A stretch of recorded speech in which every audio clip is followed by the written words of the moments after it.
Hi guys, and welcome back to my channel.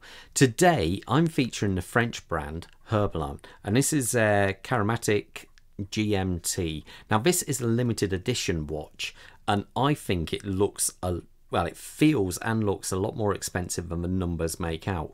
This retails in the UK for £1,339, and I think, you know, it feels much more expensive than that.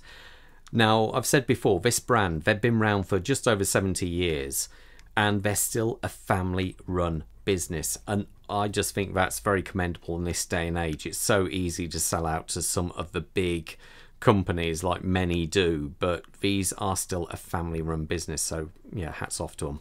But anyway, let's talk sizes of this watch. We're talking a 42mm case size by only 10.4 millimeters thick. Now the lug to lug is a little bit awkward. Now if we go just here, we're talking 46mm, but you do get these end links which do protrude somewhat, so it takes it over around about 52-53mm, but you kind of don't read them as much as you do read the end there. Now the bracelet on this, it has got a strange bracelet. We're talking 24.5mm up the top there. Obviously it tapers down quite substantially down towards the clasp. So a bit of a strange oddball numbers, you know, it has to be said. Let's have a look at this dial though, because I think the dial on this watch just looks fantastic.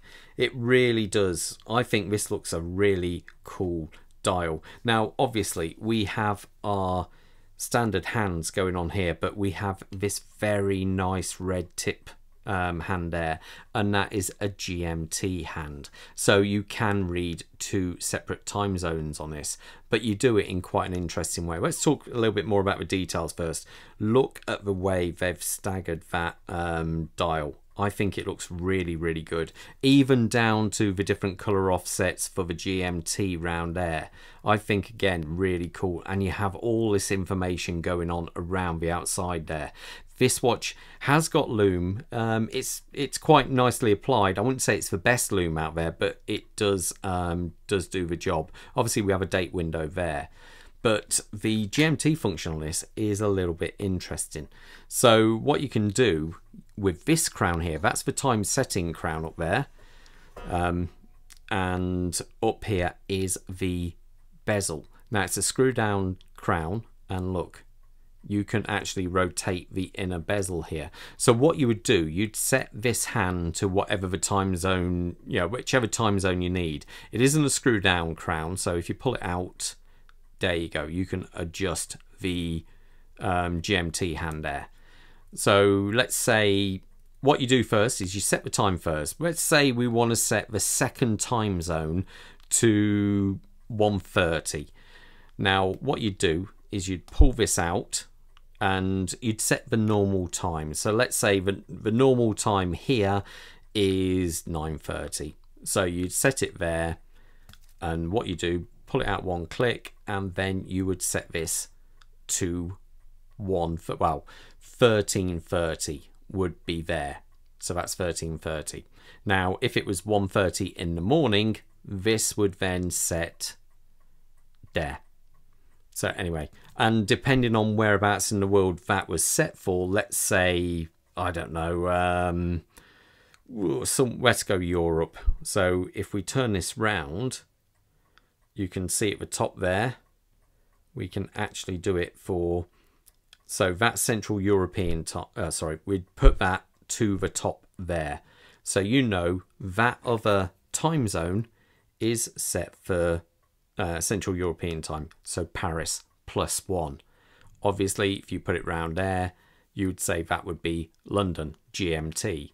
So that's how you work this around. So depending on where in the world that second time zone is, you can apply that using this, and I must admit it feels gorgeous. There's no kind of friction there at all. It really does glide well, glide ever so well, and then push that in, and that actually screws in, which is quite bizarre because that screws in, but the time setting one doesn't. So it's just a bit bizarre, but I do like that.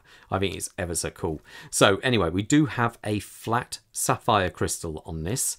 As you can see, the bezel, we've definitely got a bit of AP going on there. There's no ifs or buts on there.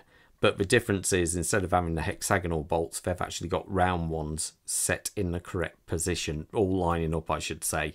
So that's a little bit more kind of interesting, I would, yeah, just I find anyway. Now, the actual bezel is polished around here. The case design, we've got a, I don't know, it does look the part. We've got this very, very smooth satinized finish going on here. This lovely polished bezel going on. And most importantly, we have drilled lugs. But I'm not quite sure how you stand with that, if that actually comes out or not. Not something I've tried. I think you can take it out, because otherwise they wouldn't drill the lugs in there. Now, let's talk about the crowns first, because you also have this kind of nice polished stone in the end of that one there, which I think does look good, and you have a actual signed crown there. Now, as we look around the back of this watch, we have an open display case, and back there we've got a Sellita SW330, I think it's 330 Mark II. So that means you've got 56 hours of power on tap, and it's around about 25 joules.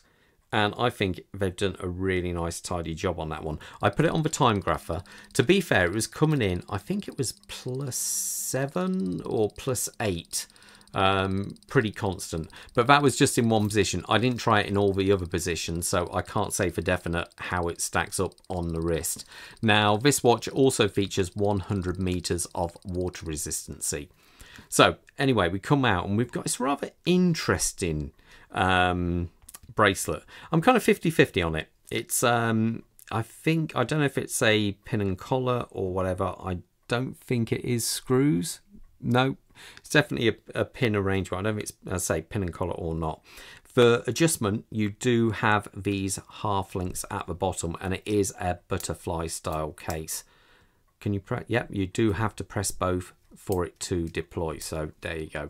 But I think it really does look the part. And one thing I would say, it's got plenty of heft to the watch. Let's zoom out and we'll see how it looks on the wrist. A quick wrist check. I'm wearing the Draken, which has only just been released, actually, this watch, and I think it's very cool. Well worth checking out. Bob, he's wearing another Herbelin. This is the Newport Automatic Diver, and I think that's also a very cool looking watch and a very respectable price, let's say. Now, my wrist size is 7¼ inches. Now, this bracelet hasn't been sized for me, and as you can see, you've got plenty of size on that bracelet. So even if you've got big old chunky wrists, this most probably will fit you. But check that out. I think it sits so well. It sits ever so flat on the wrist. And I say, it depends on how you read it. If you read from here, you've got 46mm lug to lug, and so it doesn't seem too bad. Here it is a little bit more substantial.